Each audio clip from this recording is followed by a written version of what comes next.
Sweet home, Santa Barbara, where the skies are so blue. Sweet home, Santa Barbara, what's worked for me can work for you.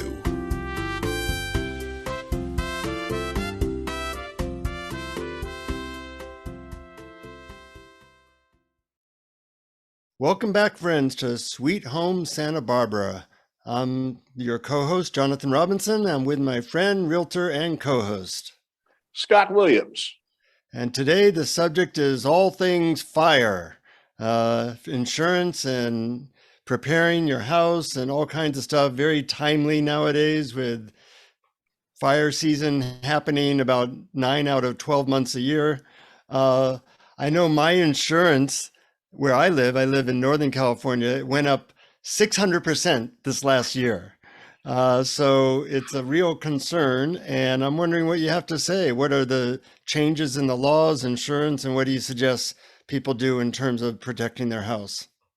Well, we'll sort of take those one at a time. I'd say the first thing that's happened in real estate is as of January 2022, this year, they have handed a new form to us as realtors and say, when anybody sells a house, you have to have everybody fill this thing out. And it's called a fire hardening and defensible space disclosure and addendum. So we have to talk about it. It's now forced upon the marketplace. You have to talk about fire.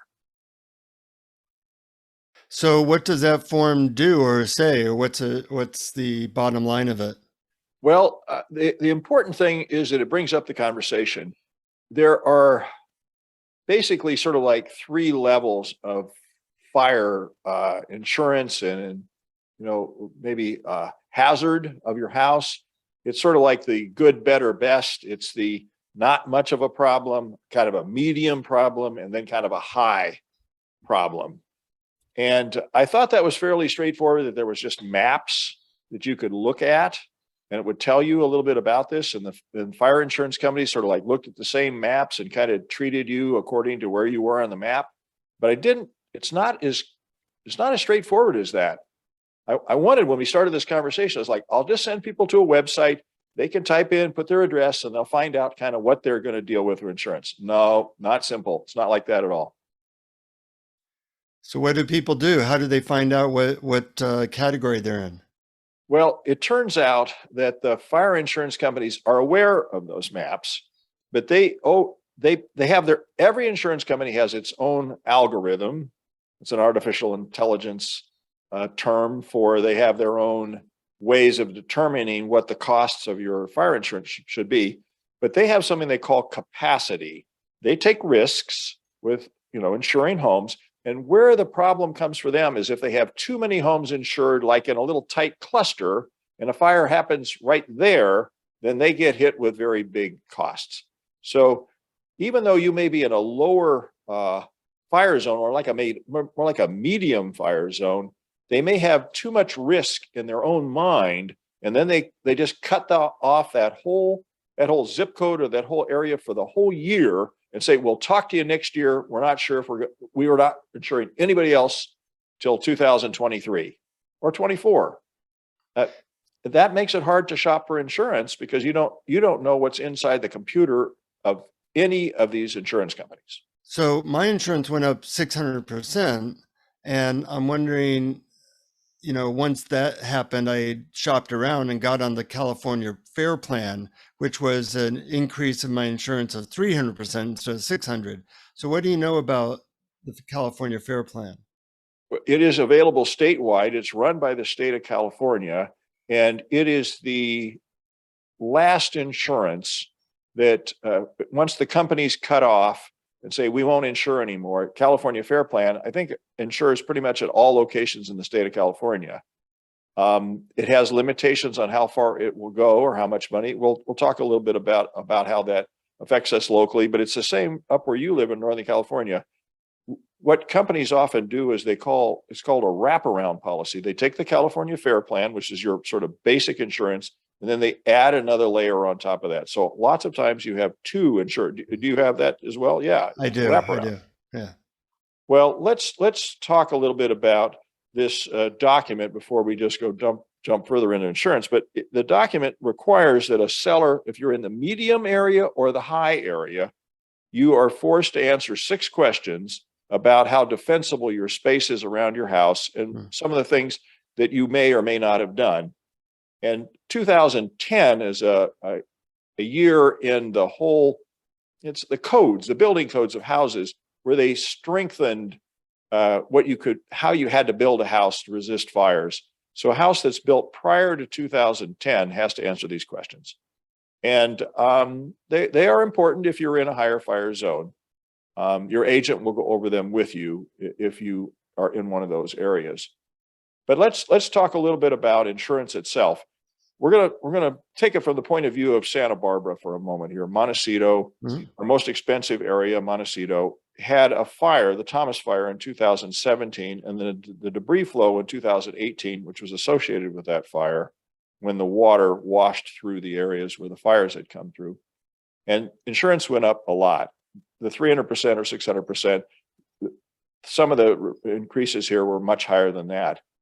Right now, one of our biggest insurance companies that wrapped around Fair Plan was Farmers, and they have now dropped out for the rest of this year because they've reached too much capacity. Several others have dropped out till 2013. So we have a fairly small number of choices, sometimes only 1 or 2. And if your house is less than 3,500 square feet, your insurance is with a wraparound plan with California Fair Plan is going to run you $10,000 to $15,000 a year. If you're over 3,500 square feet, I hope you're sitting down when you hear this, but your insurance minimum is probably going to be $86,000 a year in Santa Barbara. You better have a lot of money in order to cover that.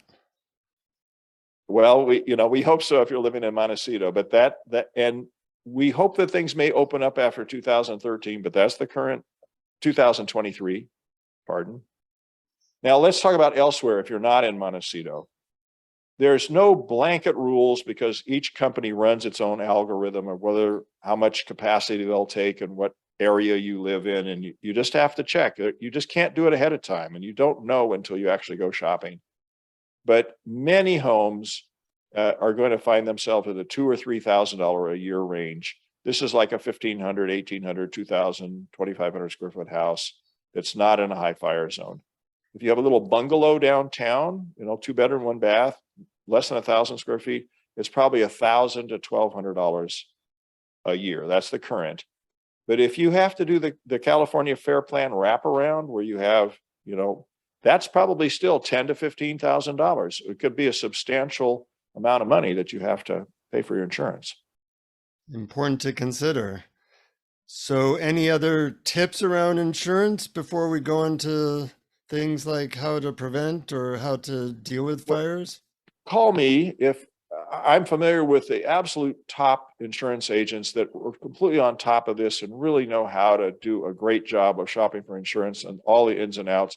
It is a very niche item. You need the very best person that you can possibly get. So ring me up. I know who that is. And let's get you connected with them if you're in an insurance bind. Okay. That's a nice service. Now, let's talk a little bit about what are the top 5 things to do around your home to prevent it from burning down if fire breaks out. Yeah, this is called defensible space. And it's really important that no matter when your house was built, if almost anywhere in California, that some of this you're paying attention to. Mm-hmm. The first one I think applies especially if you're away from the town, that you don't plant bushes and shrubs and trees right up against your house. It used to be that we always did that, and now that's just not a good idea. Yeah. I know that one thing that is encouraged here is to have a go bag. So if fire breaks out, you're set with your most important documents or money or photos. And my wife and I have that. And that's something that's pretty important. That totally makes sense. It's sort of like if you're traveling, have a couple sets of clothes in your carry-on bag in case the airline loses your luggage. That's a really wise idea. You should have your bag ready to go if you're like out the door. Mm-hmm. Absolutely. I agree. Now, there are a few places where fire can get into your house that you can slow the fire down. One of the big ones is the ventilation underneath your house. If you have that style of home where you have a sub area, you can put screening on each of those vents that are much less likely to have embers blow under your house. That's an important one. Similar to that are the gutters. Oftentimes your gutters fill up with leaves and needles and, pine trees and different, litter that's falling on your roof, and they will catch on fire. They have really nice ways of covering those up so that fire won't get into the material that's right there on the edge of your roof that could burn.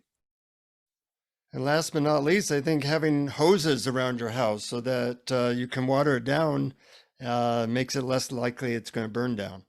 Yeah, prepared with your hoses there. One thing that's the most likely place for a fire to get into your house, besides the ones we've talked about, are the eaves of your home. It's possible to have, even after they were built, is to box in your eaves, make it much more difficult for a fire to just get into that edge where the horizontal surface, and the roof meet. Just not have the fire go in there. Don't give it a pathway into your house.